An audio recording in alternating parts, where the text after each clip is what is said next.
오늘은 왜 여전히 목마릅니까? 라는 제목으로 여러분들과 함께 말씀을 나누고자 합니다. 이번 주가 저희 아이 어린이집 방학이었습니다. 이제 32개월 인생이 된 저희 아들은요, 방학이라서 그런지 아침 일찍 일어나서 피곤한 엄마 아빠에게 일어나라고 몸통 박치기를 이렇게 한 후에 신나게 집안을 뛰어다니면서 엄청난 에너지를 이렇게 발산했습니다. 너무 집안에서 신나게 뛰어노는 저희 아들의 모습을 보면서 이대로 집에 있다가는 정말 순교하겠다 싶어서 이제 이 아이의 에너지를 좀 빼보겠다 싶어서 이제 아내와 함께 저희 집 근처에 있는 그 물놀이가 이렇게 같이 되는 그 놀이터가 있더라고요. 그곳에서 이제 지온이와 함께 물놀이를 했는데 가보니까요, 요즘 그 놀이터들이 물놀이 시설을 무슨 캐리비안 베이 같이 마냥 엄청나게 잘 해놨더라고요. 왜 보시면 캐리비안 베이 가보신 분들 아시겠지만 가면은 왜 물 확 쏟는 그런 해골 바가지 있는 거 아시죠? 그런 것들도 막 해놓고 여러 가지 이제 물놀이 시설들이 있어서 지온이와 함께 굉장히 시간 가는 줄도 모르고 물놀이를 했는데, 물놀이를 하다 보니까 어디서 잠자리들이 이렇게 날라오더라고요. 근데 이 잠자리들이 날아와서 무얼 하나 봤더니 그 물놀이장에 있는 고여있는 물에다가 이제 자신의 꼬리를 이렇게 툭 하고 건드리면서 이제 날아가는 것을 이렇게 볼 수가 있었는데, 이게 알고 보니까 짝짓기가 끝난 암컷 잠자리들이 물에다가 알을 낳는 행위더라고요. 순간 저는 그것을 보면서 이런 생각을 했습니다. 저 잠자리들은 이곳의 물이 곧 있으면 완전히 메마를 것이라는 걸 알고 있을까? 잠자리는 유충 시절에는 물속에 사는 수중곤충이라서 계속해서 물이 있어야지만 알이 부화하고 잠자리로 자라서 성장해 나갈 수 있는데, 몇 시간 뒤에는 여기에 있는 이 물이 완전히 사라질 거라서 이곳에 알을 낳는다는 것은 그야말로 완전히 헛수고다라는 거죠. 힘들게 이 잠자리들이 태어나서 성충이 되고 겨우 짝을 만나서 이제 짝짓기를 했을 텐데, 제일 마지막 알을 낳는 장소가 하필이면 알의 부화가 반드시 실패할 수밖에 없는 이 물놀이장에, 몇 시간 뒤면은 물이 아예 다 말라서 없어지는 이곳에 알을 낳는다는 것은 정말 너무나도 잠자리들 보면서 불쌍한 마음들이 이렇게 들더라고요. 하나 이런 잠자리에게도 이런 아무 소득 없을 게 뻔한 일들을 하는 것을 보면서 저 같은 이런 감수성 풍부한 사람들도 이런 불쌍함을 느끼는데, 만약에 내가 사랑하는 가족이나 주변 친구가 정말 누가 봐도 사이비 이단에 속아 넘어가서 자신의 시간과 물질을 뺏기고 있다든지, 아니면 나쁜 사람에게 속아서 자신의 모든 것을 다 내어주고 있는 그런 상황이라든지, 한마디로 자신의 그런 시간과 물질들이 완전한 그런 헛수고의 상황 가운데로 들어가는, 그게 내 주변 사랑하는 사람이 그런 일들을 겪고 있다면 여러분들의 마음은 어떨까요? 암만 T가 36,000%인 사람이도 내가 사랑하는 사람이 아무런 소득이 없는 일에 매달려 있거나 혹은 누군가에게 착취당해서 잘못된 길에 막 헤매이고 있는 그런 모습을 보면은 그 누구도 어쩔 수 없이 계속해서 신경 쓰이고 마음이 쓰일 수밖에 없을 겁니다.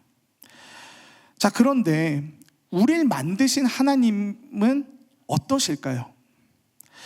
우리가 만약 실패할 게 뻔한 일들에 막 몰두하고 거기에 시간과 물질들을 투자하면서 에너지를 쏟는 그런 모습을 만약에 주님이 보고 계신다면, 사랑이 충만한 우리 주님은 우리의 모습을 보면서 어떤 마음이실까요? 오늘 본문을 보면은 양식이 아닌 것에 자신의 물질들을 써가면서 잘못된 것으로 공허함과 갈급함을 달래고 있는 그러한 이스라엘 민족을 보면서 안타까워하시는 그런 하나님의 모습을 볼 수가 있습니다.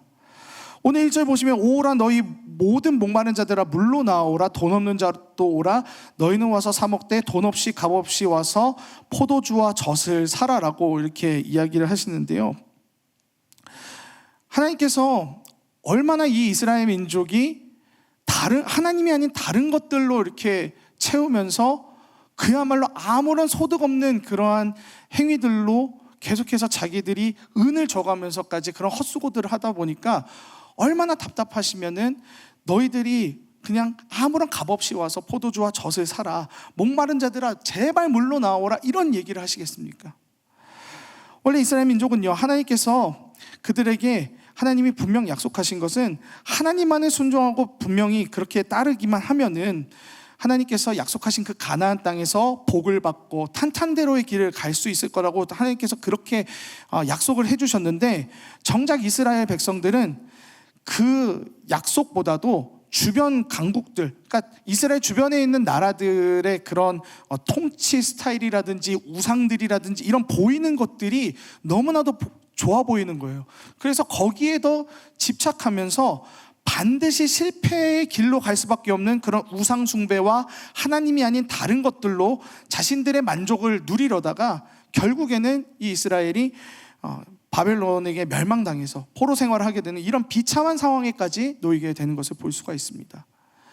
하나님은요, 수차례 선지자들을 보내서 야, 너희 그 방향 아니다, 너희들이 지금 만족 얻으려고 지금 그렇게 애쓰고 노력하는 것들 그거 다 헛된 거다, 제발 내 말 좀 듣고 돌아와라 라고 그렇게 하나님이 예레미야나 이사야나 여러 선지자들을 보내서 얘기를 하셨지만 이 이스라엘은 전혀 돌아오지 못하고, 그것으로 내가 정말 이제 나에게 돌아올 때 참된 평안과 안식을 주겠다라고 하나님께서 분명히 말씀하셨지만 이스라엘 백성들은 듣지 않고 계속 실패의 길로만 가는 그러한 모습을 보면서 하나님은 정말 마음이 답답하시고 안타까워하셨을 겁니다. 결국 이스라엘은 바벨론에게 멸망당해서 심판을 받게 되는데 하나님은요, 여전히 그들을 포기하지 않으십니다. 하나님은 지금 바벨론 포로 생활을 하고 있는 이스라엘 백성들과 또 그 이후의 미래의 유다 백성들에게 이전에 너희들이 잘못된 것을 따르고 또 만족과 행복을 누리려다가 심판받게 된 그런 과거를 반복하지 말고 지금이라도 나에게 돌아오면은 내가 너희들에게 참된 공급과 안식을 주겠다라고 이렇게 말씀하시는 것을 볼 수가 있습니다.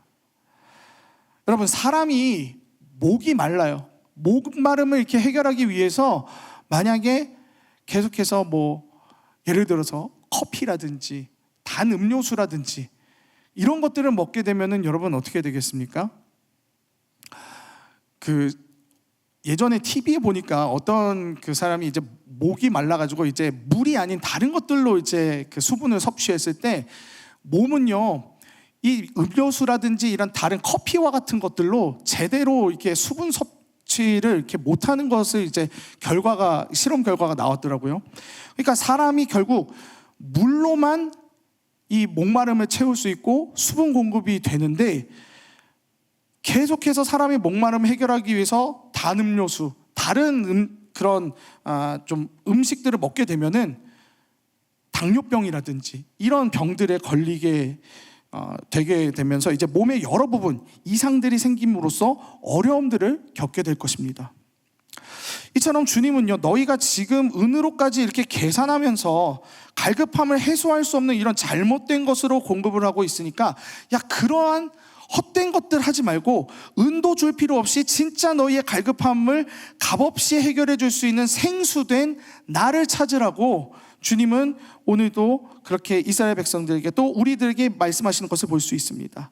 너희가 그리하면 참된 평화와 기쁨이 있을 것이고 이스라엘에게 다시 회복을 주실 것이요, 더 나아가서 예수 그리스도를 통한 십자가의 구원의 회복이 일어나서 죄로 인해 단절된 하나님과의 인간과의 그 막혀 있었던 관계의 벽이 온전히 회복되어질 것이라는 것을 오늘 말씀을 통해서 주님은 이스라엘 백성들과 또 우리들에게 약속하시는 것을 이렇게 볼 수 있습니다. 저는 이것을 주님께서 이스라엘 민족에게 주신 회복의 초대장을 넘어서 오늘날 이 세상에서 여러 복잡한 상황들로 해결할 수 없는 갈급함과 또 어려움들에 몸부림치고 있는 우리들에게 주시는 하나님의 구원의 초대장이라는 생각이 듭니다. 제가 수련회를 앞둔 주일에 이거 어떤 말씀을 해야 될까 여러 고민들을 했는데 하나님께서 이 말씀을 저에게 주시더라고요. 수련회를 우리가 한 4일 정도 이렇게 남겼는데 이 4일 정도 남은 이 시간 하나님께서 부족한 저의 입술을 들어서 여러분들에게 꼭 필요한 말씀을 주시고 결단하게끔 일하실 것을 믿으면서 오늘 말씀을 통한 하나님의 메시지를 함께 보도록 하겠습니다. 먼저 첫 번째는요, 하나님은 우리 삶을 언제나 긍휼의 눈으로 보고 계신다는 겁니다.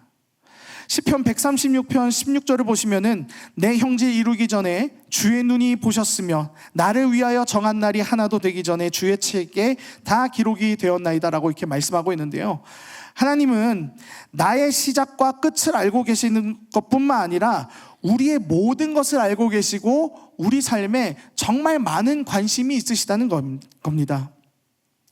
마태복음 10장 30절을 보시면 주님은 우리의 머리카락의 개수도 다 아실 만큼 주님은 늘 우리를 불꽃과 같은 눈동자로 지켜보고 계신다는 것을 우리가 알 수 있어요.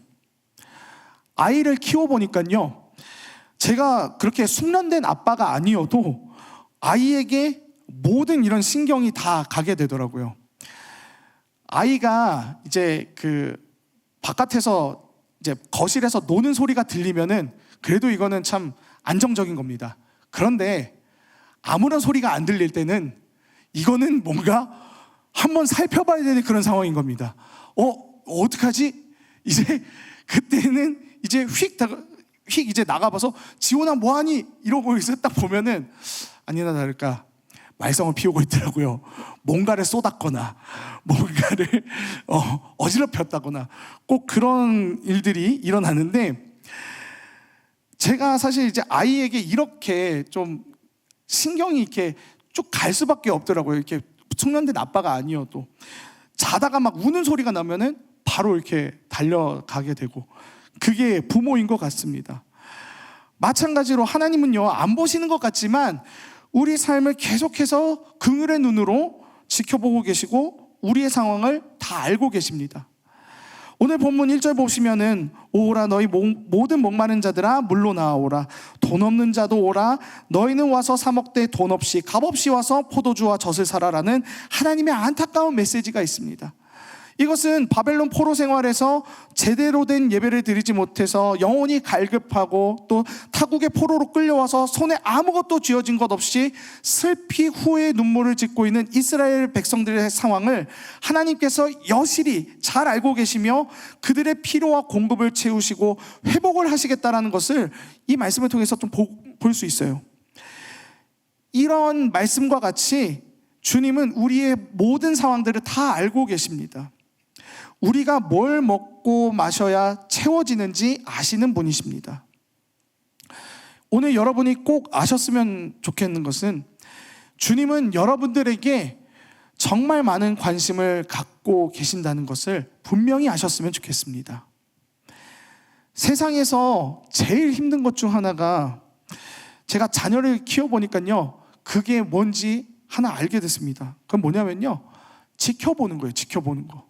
아니 이렇게 지켜보는 거 별거 아닌 것 같은데요 라고 생각할 수 있는데, 자녀가 뭔가 하는 것을 지켜보는 게 이거 생각보다 좀 마음도 졸이고 생각보다 쉽지 않더라고요.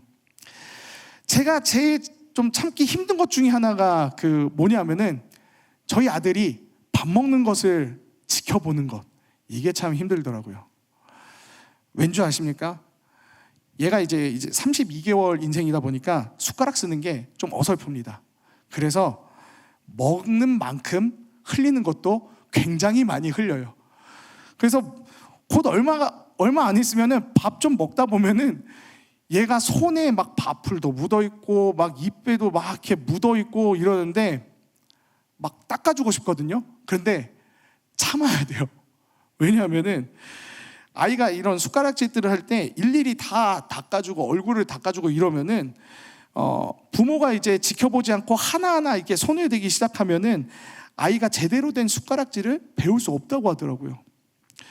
그리고 그런 이제 성장하는 것들이 조금 이제 제한되게 성장된다라고 해서 진짜 답답하긴 하지만 그래도 최대한 지온이가 잘 먹을 수 있게끔, 스스로 잘 먹을 수 있게끔 잘 지켜봐주고, 또 너무 많이 흘렸다 싶으면은 조금씩 닦아주면서 좀 잘 지켜봐야 되겠다 이렇게 보고 있는데, 그래도 이렇게 부모가 지켜보면서 노력을 하니까 그래도 조금 이전보다는 더 숟가락질을 잘하게 되더라고요. 이와 같이 하나님께서 지금 당장 나의 삶을 잘 알고 계시지만 이런 나의 삶에 당장의 액션을 취하지 않는 이유는요, 이와 같이 나의 성장을 위해서, 어쩔 때는 나와의 그런 인격적인 관계를 위해서 그분은 당장의 액션보다는 나를 긍휼의 눈으로 지켜보실 수 있다는 것을 여러분 아셨으면 좋겠습니다. 그분은 우리들에게, 여러분들에게 무관심한 게 아닙니다. 다 알고 계시면서 지켜보고 계시는 것입니다. 하지만 분명한 건 그 가운데에서 하나님께서 원하시는 뜻은 분명히 있다는 겁니다. 그래서 우리는 매주 말씀에 귀를 기울여야 한다는 거죠. 사랑하는 여러분, 하나님이 하시는 메시지를 잘 듣고 캐치하셨으면 좋겠습니다. 그분은 여러분이 실수하고 실패하는 그 자리 가운데에서도 계속해서 나를 긍휼의 눈으로 지켜보시고 말씀으로 이끄시는 분이십니다.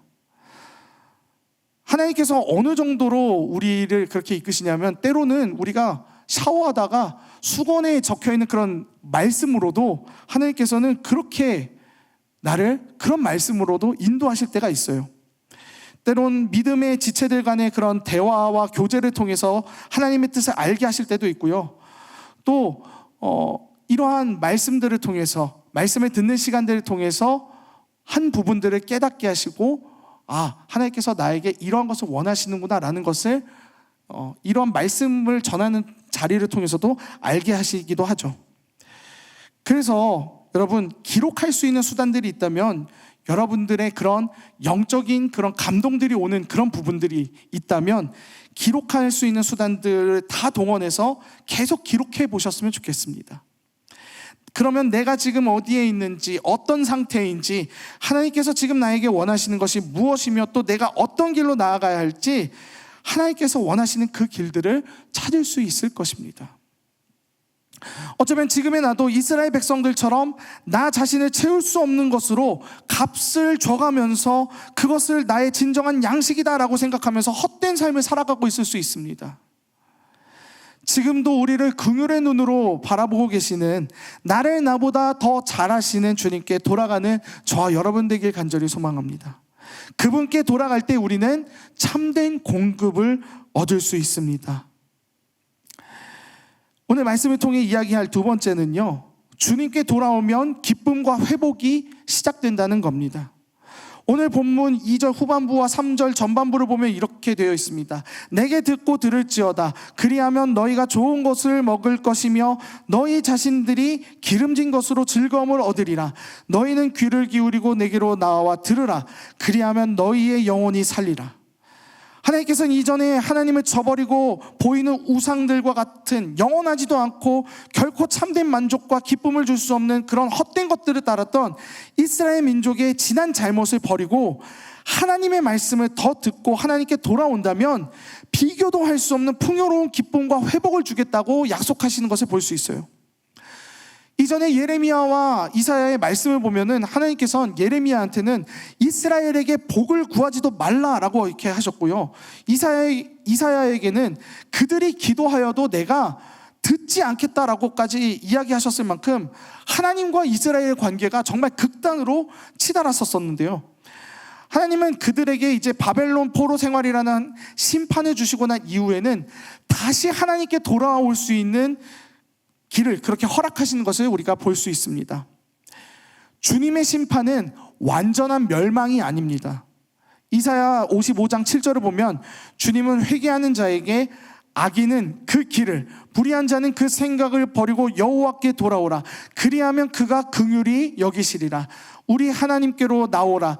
그가 널리 용서하시리라 라고 이렇게 말씀하시면서 하나님께 돌아오는 자에게는 회복과 용서를 주시겠다라고 약속하시는 것을 볼 수가 있고요, 시편 103편 10에서 12절 말씀에는 그가 우리 죄를 따라 우리를 처벌하지 않으시며 우리의 죄악을 따라 우리에게 갚지 아니하셨으니 이는 하늘이 땅에서 높음같이 그를 경외하는 자에게 그의 인자하심이 크심이로다. 동이 서에서 먼 것 같이 우리의 죄가를 우리에게서 멀리 옮기셨으며라고 이렇게 말씀하시면서 죽게 돌아오는 자들에게 그 죄를 멀리 보내버리시겠다라고 약속하시는 것을 우리가 또 볼 수 있습니다. 비록 하나님과의 관계가 틀어졌다고 하나 다시 주 앞에 나아가면 주님은 모든 것을 용서하시고 탕자가 돌아왔을 때 기뻐하며 잔치를 벌였었던 아버지처럼 우리에게 기쁨의 잔치를 열어주신다는 겁니다. 사랑하는 여러분, 주님께 돌아올 때 그분의 그 말씀을 들을 때 참된 기쁨이 시작된다는 것을 믿으시기 바랍니다. 세상의 다른 것들로 나의 만족을 채우려 하지 마시고 하나님의 말씀에 귀를 기울이고 그분 앞에 나아가는 우리 모두가 되길 소망합니다. 세상에 당장 나를 채워주고 즐겁게 해주는 것 참 많습니다. 도파민을 충분히 이렇게 누리게 해주는 것들 정말 너무나도 많죠. 그런데 그것이 나의 진정한 기쁨과 평안이 아니라는 겁니다. 주님이 말씀하시잖아요. 양식이 아닌 것을 위하여 은을 달아주며 배부르게 하지 못할 것을 위하여 왜 수고하느냐. 진짜 나를 채워줄 수 있는 주님의 그 은혜의 자리로 나아가라는 것입니다. 수련회 참여에 고민하시는 분들 있으시다면 여러분 은혜의 자리를 사모하셨으면 좋겠습니다. 하나님의 말씀을 듣고 믿음으로 나아갈 때에는 우리 안에 참된 평강이 있고 우리 삶에 신실한 주님의 이끄심이 분명히 있을 겁니다. 또 부득이 수련회에 참석하지 못하시는 분들은 하나님께서 나에게 주시는 말씀이 무엇인지 잠깐이라도 멈추고 큐티나 기도의 시간을 가지면서 하나님의 말씀을 듣는 그런 시간을 가지셨으면 좋겠습니다. 그동안 내가 붙잡고 놓지 못한 것들이 무엇인지, 지금 나의 상황 가운데서 하나님께서 어떤 것들이 나가실지 그것을 되돌아보고 하나님께 여쭤보는 잠깐 멈춤의 시간을 가지시면서 참된 양식이신 주님께 나아가는 그런 회복의 시간을 가지셨으면 좋겠습니다. 내가 당장 누릴 수 있는 것을 포기하고 주님께 믿음으로 나아가서 야곱과 같이 하나님께 모든 걸 맡기며 씨름할 때에 그때 하나님의 신실하신 일들이 우리의 삶 가운데 펼쳐지게 될 줄 믿습니다. 여러분 고민하지 마시고 함께 은혜의 자리를 누렸으면 좋겠습니다. 여러분들이 믿음으로 결단할 때 하나님께서 그 일들을 실행하실 것입니다. 마지막 세 번째는요, 바로 주님은 이 모든 약속을 반드시 지키신다는 것입니다. 오늘 본문 3절을 보시면 너희는 귀를 기울이고 내게로 나와라 들으라 그리하면 너희의 영혼이 살리라. 내가 너희를 위하여 영원한 언약을 맺으리니 곧 다윗에게 허락한 확실한 은혜이니라 라고 이렇게 말씀하고 있는데요, 하나님은 사무엘하 7장 11에서 12절에 다윗에게 이러한 언약을 맺으셨습니다. 내 수완이 차서 내 조상들과 함께 누울 때에 내가 내 몸에서 내 씨를 내 뒤에 세워 그의 나라를 견고하게 하리라. 그는 내 이름을 위하여 집을 건축할 것이요 나는 그의 나라 왕위를 영원히 견고하게 하리라. 이것은 다윗의 왕위를 영원히 세우고 그의 후손을 통해서 하나님의 나라를 완성하겠다라는 것을 말합니다. 역사적으로 봤을 때 남유다가 바벨론에게 멸망하면서 다윗의 왕위는 다 끊어진 것처럼 보이지만 다윗의 왕조는 다가올 하나님 나라 왕조의 그저 모형에 불과했을 뿐입니다. 하나님의 약속은 결코 취소되거나 사라지지 않았습니다. 하나님께서는 다윗의 후손 중에 이사야가 예언한 이후 700년 뒤 예수 그리스도를 보내셔서 다윗과 약속하신 그 말씀 그대로 예수 그리스도를 통해서 하나님 나라의 영원한 왕위를 완성하시는 것을 볼 수가 있습니다. 하나님은 약속하신 이 모든 성경의 말씀들을 다 반드시 이루신다는 거죠. 마태복음 5장 18절에는 진실로 너희에게 이르노니 천지가 없어지기 전에는 율법의 1.1획도 결코 없어지지 아니하고 다 이루리라. 주님이 그렇게 말씀하셨습니다. 이것은 성경에 기록된 모든 약속들은 주님께서 다 이루신다는 것인데 오늘 본문 말씀도 하나님께서 반드시 이루신다는 것입니다. 내게 듣고 들을지어다 그리하면 너희가 좋은 것을 먹을 것이며 너희 자신들이 기름진 것으로 즐거움을 얻으리라. 너희는 귀를 기울이고 내게로 나와라 들으라 그리하면 너희의 영혼이 살리라. 이 말씀은 이스라엘에게만 하신 말씀이 아니라 지금 오늘 살아가고 있는 하나님의 백성들에게 또 다 해당되는 말씀입니다. 곧 없어질 물에 알을 낳는 잠자리들과 같이 어리석은 헛수고를 하는 인생을 사는 것이 아니라 영원한 약속을 보장하시는 하나님께 나와 참된 평화와 회복을 누리자는 것입니다. 하나님은 결코 헛된 말을 하시는 분이 아니십니다. 그분은 성경 말씀에 약속하신 그 말씀들을 다 지키시고 행하시는 분이십니다. 그렇다면 여러분, 오늘의 이 본문의 말씀을 믿음으로 붙잡으셨으면 좋겠습니다. 내가 믿음으로 주님께 돌아갈 때에 하나님께서 오늘 본문에 주신 이 말씀을 내 삶 가운데 이루시겠다라는 그 믿음을 여러분 가지셨으면 좋겠습니다. 내 것을 내려놓고 하나님의 말씀 가운데로 우리가 나아갈 때 주님께서 회복과 은혜를 베풀어 주신다고 하셨는데, 하늘의 신령한 것을 구하는 저와 여러분 모두가 되었으면 좋겠습니다. 말씀을 마무리하겠습니다. 여러분, 하나님은 여러분의 삶에 너무나도 많은 관심을 갖고 계십니다. 그분은 우리의 삶을 꿰뚫어 보고 계시고 나의 약함, 나의 강함, 나의 체질 등을 모든 것들을 다 알고 계십니다. 그러기에 그분은 나에게 무엇이 필요한지 너무나도 잘 아십니다. 주님은 나를 지으신 창조주이시기 때문입니다. 그렇게 우리는 주님께 돌아가야 됩니다. 내 삶에서 이루어지고 있는 잘못된 공급이 있다면 멈춰야 합니다. 무엇을 듣고 어떤 것을 붙잡고 계십니까? 왜 여전히 목마르십니까? 혹시 나의 양식이 헛된 것으로 내가 은까지 달아가면서 계산하는 그런 헛된 삶을 살아가서 지금 내 영혼이 목마른 건 아닙니까? 우리가 주께 돌아갈 때 주님은 값없이 우리에게 은혜의 포도주와 젖을 주시며 먹여주십니다. 우리 삶에 목마름과 갈증들이 있다면 지금 내가 무엇으로 나의 영혼을 채우고 있는지 한번 돌아봤으면 좋겠습니다. 주님께 돌아가면 이 모든 문제들은 다 해결됩니다. 하나님께서 오늘 여러분들에게 회복과 은혜의 초청장을 내밀고 계십니다. 혹시 하나님과의 관계가 틀어져서 주님 가운데 못 나아가고 계시는 그런 분들 계십니까? 주님은 돌아오라고 여전히 계속해서 말씀하고 계십니다. 나의 사랑하는 아들아, 나의 사랑하는 딸아, 내 말을 듣고 돌아오라. 그리하면 너희가 살리라. 주님께서 그렇게 우리에게 말씀하고 계십니다. 우리의 삶에 말씀과 기도가 더해질 때 우리 삶의 어려움들과 갈급함들이 분명 해결되어질 것입니다. 목마른 우리 심령 가운데에 오늘도 새로운 은혜를 부어주시는 주님을 바라보면서 이번 한 주도 수련회에서 또 내가 있는 곳에서 날 채우시는 주님의 은혜를 경험하는 귀한 한 주가 되길 소망하며 우리 찬양하며 주 앞에 좀 나아갔으면 좋겠습니다.